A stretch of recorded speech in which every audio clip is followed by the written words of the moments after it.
Hello guys, good evening. This is officially YouTube channel of Gills mentor.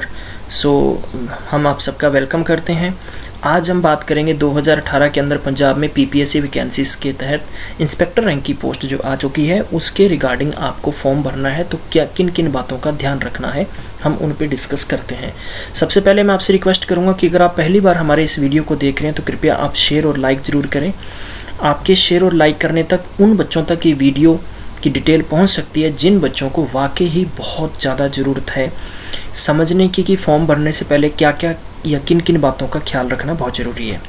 तो PPSC के तहत हम बात करेंगे, ऑफिशियली नोटिफिकेशन पे बात करेंगे ताकि आप उस पूरी की पूरी जितने भी रूल या जितने भी उन्होंने इंस्ट्रक्शन दिए हैं हम उनको पढ़ेंगे। गाइस 207 पोस्ट हैं, क्योंकि पढ़ना इसलिए ज़रूरी है कि फ़ीस जब फॉर्म भरेंगे तो फॉर्म की फ़ीस बहुत ज़्यादा है, इसलिए आपको उनके सभी के सभी इंस्ट्रक्शंस जानने बहुत ज़रूरी हैं। तो चलिए हम टाइम वेस्ट नहीं करेंगे तो ऑफिशियली नोटिफिकेशन पे चलते हैं। गाइस सबसे पहले तो आपको पता होना कि इंस्पेक्टर रैंक की वैकेंसी है। इसमें अलग अलग कैटेगरी के वाइज वैकेंसीज़ को डिवाइड कर दिया गया है। जनरल कैटेगरी में एक्स सर्विसमैन में फ्रीडम फाइटर, ठीक है, उसके बाद में स्पोर्ट्स पर्सन है उसके लिए 4 वैकेंसी है। फिजिकली हैंडीकैप्ड उनके लिए 6 वैकेंसी है। Schedule caste others in Punjab इसके लिए गाइस 21 वैकेंसी है। मैं बात करूं schedule caste other ex serviceman के लिए 04 वैकेंसी यानी 4 पोस्ट हैं। Schedule caste other sports person उसके लिए 1 वैकेंसी है। वाल्मीकि या मजबी 6 हैं उनके लिए 21 वैकेंसीज हैं। या वाल्मीकि मजबी 6 एक्स सर्विसमैन उनके लिए 4 वैकेंसी है। वाल्मीकि मजबी 6 स्पोर्ट्स पर्सन के लिए 1 वैकेंसी है। बैकवर्ड, ठीक है, जिसको हम बीसी कहते हैं, वो 20 वैकेंसी है। और बैकवर्ड बीसी एक्स सर्विसमैन उनके लिए 4 वैकेंसी है। तो ओवरऑल प्यारे बच्चों हमारे पास 207 वैकेंसी है। सबसे पहले हमें क्या करना है, फॉर्म भरने से पहले आपको ये चेक करना है कि क्या आपने जो ग्रेजुएशन की है उसमें ओवरऑल 60% बन रहे हैं। अगर आपके 59.90 है तो भी आप इसके लिए एलिजिबल नहीं है। आपको अपनी रिस्क है क्या होता है, लेकिन ऐसा इस रूल के तहत ध्यान रखना कि बड़ी उच्च दर्जे की वैकेंसी है। हर साल वैकेंसीज आती है लेकिन इसके अंदर आपको 60% ही होने ज़रूरी हैं। वो बात आती है सेकंड कि आपकी कोई भी चाहे कोई भी स्ट्रीम होना चाहिए, चाहे बीसी है, बीसीए है, बीबीए है, बीकॉम है, चाहे कुछ भी आपने डिग्री की है, लेकिन वो ध्यान रखना है कि रिकॉग्नाइज यूनिवर्सिटी से होनी चाहिए। ठीक है, यूजीसी के अंडर जो यूनिवर्सिटी आती है उसी से आपकी ग्रेजुएशन होनी चाहिए, ये ख्याल बहुत ज़रूरी है। इसके बाद में सेकंड है जो आपके पास कंप्यूटर कोर्स होगा एटलीस्ट 120 वर्ड्स विद, ठीक है, एक्सपीरियंस आपको होना चाहिए पर्सनल कंप्यूटर इंफॉर्मेशन टेक्नोलॉजी का, ठीक है। तो ये सारे के सारे आपको रूल दे रखे हैं। अब बात आती है कि जो आपके पास सर्टिफिकेट होगा वो ISO से प्रमाणित होना चाहिए, सर्टिफाइड होना चाहिए, ठीक है, ये ध्यान रखिएगा। हाँ, अगर आपके पास O लेवल का सर्टिफिकेट है तो भी अच्छा है। हम बात करते हैं कि दूसरी बात, अगर मान लो कि आपके 70% ग्रेजुएशन कर रखी हैं, अगर आपने 10th में पंजाबी नहीं है तो आप इसके लिए फॉर्म नहीं भर पाएंगे। एक बात ये, अगर आपने CBSE बोर्ड से पढ़ रखा है, 10th में पंजाबी नहीं है, फॉर्म नहीं भर सकेंगे। तो इन्होंने कहा है, ये क्लियर कह रखा है कि आपके पास 10th में पंजाबी होनी बहुत ज़रूरी है, ठीक है। अब यानी नेक्स्ट बात करते हैं हम लोग कि जो एज कैटेगरी है वो 18 से लेकर 37 है, ठीक है। तो ये एज जो काउंट होगी ये यानी 1 जनवरी 2018 से काउंट होगी आपकी। हम बात करते हैं नेक्स्ट पॉइंट की। गाइस जो नेक्स्ट पॉइंट एग्जामिनेशन का है वो मई जून 2018 का दे रखा है, कोई डेट नहीं दी है, मंथ दे रखा है। एग्ज़ाम की डेट आगे पीछे हो सकती है, ये ध्यान रखना आप। पहले तो होना संभव ही नहीं है, आगे जा सकती है कभी कभार। अगर जैसे कि डिपार्टमेंट को लगता है कि किसी अदर ऑनलाइन एग्जामिनेशन संभव है कि ऑनलाइन एग्जामिनेशन ही होगा तो क्लैश नहीं हो, इसलिए आगे पीछे डेट हो सकती है। फॉर्म भरने की डेट की बात करें तो फॉर्म भरने की डेट जो होगी हमारे पास प्यारे बच्चों वो है कि फॉर्म भरने की डेट शुरू हो चुकी है। लास्ट डेट फिलिंग यानी 3 अप्रैल से पहले आपको फॉर्म भरना है। लास्ट डेट जो फीस डिपॉजिट ऑनलाइन एप्लीकेशन यानी 10/4/2018 तक, ठीक है। आपको ये ध्यान रखना है कि हार्ड कॉपी जो एप्लीकेशन की है वो आपको सेंड करनी है 17 यानी 17 अप्रैल से पहले। ये नोटिफिकेशन आ चुका है इसके तहत। अब आपको ये ध्यान रखना है कि थोड़ा सा मैं यहाँ पर डिस्कस कर लूँ आपके लिए, एक पेपर के लिए भी, पेपर में क्या कुछ आएगा क्या नहीं आएगा। अपर एज जो है, अपर एज के लिए थोड़ा सा पहले हम डिस्कस कर लेते हैं। 45 ईयर्स पंजाब गवर्नमेंट के लिए जो एज रिलैक्सेशन रहेगा, ठीक है। तो अब हम इसके लिए हम पूरी डिटेल आपको ये इसके PDF में मिल जाएगी, आपको इसके कमेंट बॉक्स में चेक कर लेना, पढ़ सकते हैं वहाँ से। कॉम्पिटिटिव एग्ज़ाम्स डेट के हम डिस्कस कर चुके हैं कि मई और जून 2018 के अंदर एक्सपेक्टेड है, लेकिन मार्क्स ऑफ कंपटीशन एग्ज़ाम इसका जो रहेगा 340 नंबर का पेपर रहेगा प्यारे बच्चों। 170 क्वेश्चन ऑफ 2 मार्क्स ईच, यानी 170 क्वेश्चन होंगे, 2 मार्क्स का एक क्वेश्चन होगा तो 340 का होगा। अब यानी इन्होंने डिवाइड करके दे रखा, और टाइम जो अपने पास होगा 170 मिनट, 170 मिनट। आप ये भी ध्यान रखना कि 170 मिनट का टाइम हमें दिया जाएगा। पैटर्न रहेगा कि इसमें दे रखा है कि मैथमेटिक्स 100 का, तो ये हो गया आपके पास 100 मार्क्स मीन्स 100 क्वेश्चन 200 मार्क्स का, ठीक है।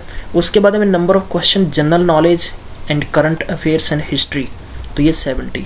गाइस आप अगर बिल्कुल नॉर्मल सी बुक कोई पढ़ रहे हैं तो आप ये दिमाग में रख लें कि आपका ये कंपटीशन आसान नहीं होगा, आपको पूरे डीप लेवल में अच्छे से मेहनत करनी होगी, तभी आप इसकी कट ऑफ में, या मैं कह दूं कि आप इसके कंपटीशन के पूरे आप जोन में आ सकते हैं। तो इसके लिए आपका समय शुरू हो चुका है।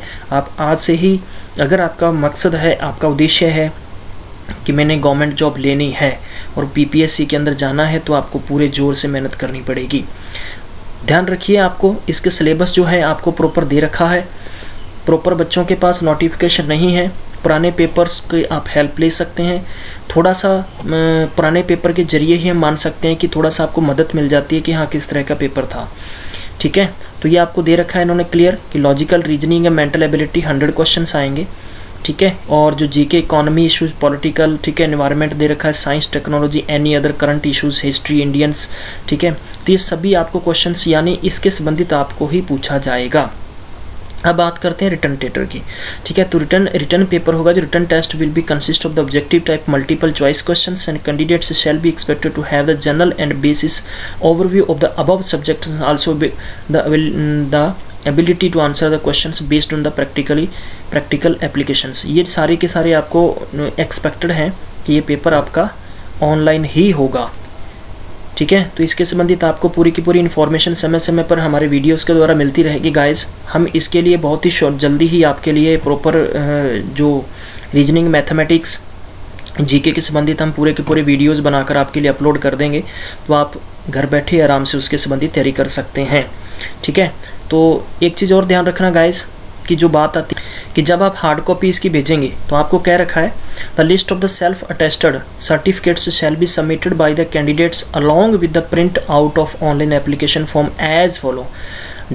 यानी सबसे पहले तो हो गया अपने पास डेट ऑफ बर्थ, यानी आपकी 10th की मार्कशीट बहुत ज़रूरी है, ठीक है। उसके बाद में हो गया हमारे पास पंजाबी पास, अलग आपने जैसे अलग से कर रखा है, पंजाबी को क्वालिफाई कर रखा है तो वो भी आपने भेजना है।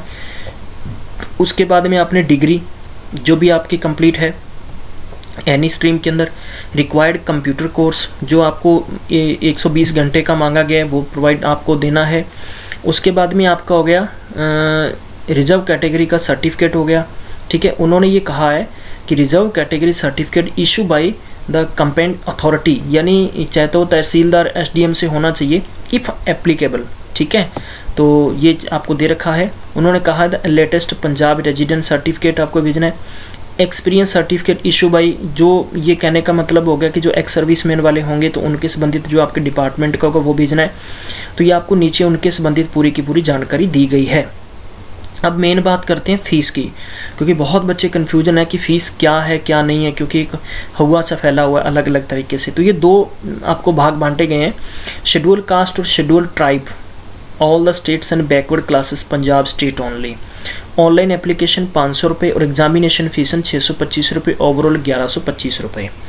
Ex serviceman Punjab state only, ठीक है, ये पंजाब स्टेट की बात है। 500 रुपये ऑनलाइन, नो फीस पेड, ठीक है, उसके एग्जामिनेशन फ़ीस कोई नहीं है, ओवरऑल 500 रुपये रहेगी। ऑल अदर कैटेगरीज इंक्लूडिंग, ठीक है, तो एक्स सर्विसमैन के लिए हो गया टोटल 3000 रुपये हो गया। फिजिकल हैंडीकैप्ड के लिए 1750 यानी 1750 रुपये हो गया। तो ये आपके लिए फ़ीस स्ट्रक्चर है। तो बेसिकली बात ये निकल के आती है कि जो कैटेगरी से हैं उनके लिए 1125 रुपये हैं और जो नॉन कैटेगरी से हैं उनके लिए 3000 रुपये हैं। हैंडीकैप्ड के लिए पंजाब स्टेट के लिए 1750 रुपये हैं। ये आपको फॉर्म भरने का पूरा स्ट्रक्चर है। तो गाइज आपको प्रॉपर तरीके से सही समय पर ये पूरे का पूरा फॉर्म भरना है। PDF में प्रॉपर डिटेल दी गई है। घर से फॉर्म भरेंगे तो भी अच्छे से पढ़ के फॉर्म भरिए, कोई भी मिस्टेक नहीं करनी, क्योंकि ऑनलाइन डेटा आपका जाने के बाद में एडिट होने की संभावनाएं बहुत ही कम होती हैं। तो प्लीज़ इसके लिए आपको ध्यान रखना है, ठीक है। तो ये पूरे के पूरे आपको कोड्स दे रखे हैं। तो ये संबंधित आपको नोटिफिकेशन PDF जो है जितना भी है ये आपको डिस्क्रिप्शन में मिल जाएगा, तो आप वहाँ से पढ़ सकते हैं। मिलते हैं अगले वीडियो में। हम आपको बता दें नेक्स्ट वीडियो लेके आ रहे हैं रेलवे RRB ग्रुप D की वैकेंसीज के जितने भी एग्जामिनेशंस पेपर होंगे उनकी डेट आ चुकी है, तो हम उन पर डिस्कस करेंगे गाइज। तो चलिए आप शेयर कर दें, लाइक कर दें अगर आपको ये हमारा सेशन अच्छा लगा है।